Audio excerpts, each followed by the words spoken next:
Hey Tim, how's it going? Good. Good. I have to be honest, last night I was trying to sleep. I was tossing and turning all night. Didn't get the best night's sleep. I was thinking, how am I going to evaluate Tim tomorrow?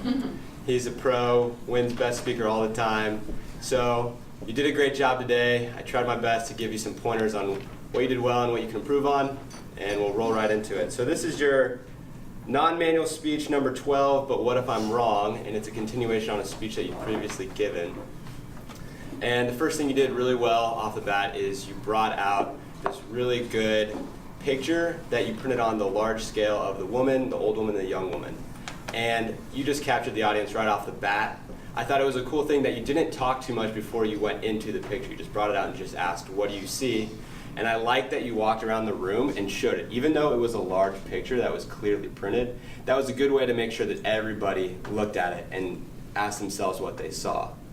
So that is a really cool picture to use. Now, I have to be honest, I've seen that picture before, but I still saw, like, at first I saw the old woman and then I saw the young woman. So I could see both and kind of see that perception. And maybe you could consider, if you want to say that, with the internet now, it's hard to find like a unique photo that people haven't seen before.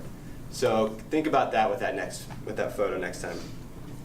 So then, something I think you want to work on it in the next time you give this. It sounds like it's a speech that you can give to a group in maybe a working setting about what customers see versus what the agents see. Is because this was a part 2 for this setting in Toastmasters, I missed the first one that you gave, so I didn't actually have the background of the polling questions and kind of what you were trying to get to. So even though most of the room probably had that, it would have been helpful for anyone who missed it to rehash, this is what the overall message is going to be about. I gave this poll, and you had the audience's attention, and then you can like step back and kind of give your message there. But then the last thing is, I love the way that you do your flip charts. I think it is a knockout method. You never have any AV issues by trying to work with these. I mean, they work every time. And not only just using that, is use them very well.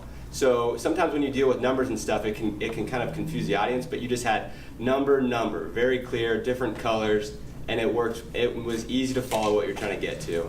So continue to use that in all your speeches. Remember, you had the audience at the beginning, you harvested our attention, remind us what your message is, and then just knock it out of the park like you always do with your charts and clear message. So good job. Good job.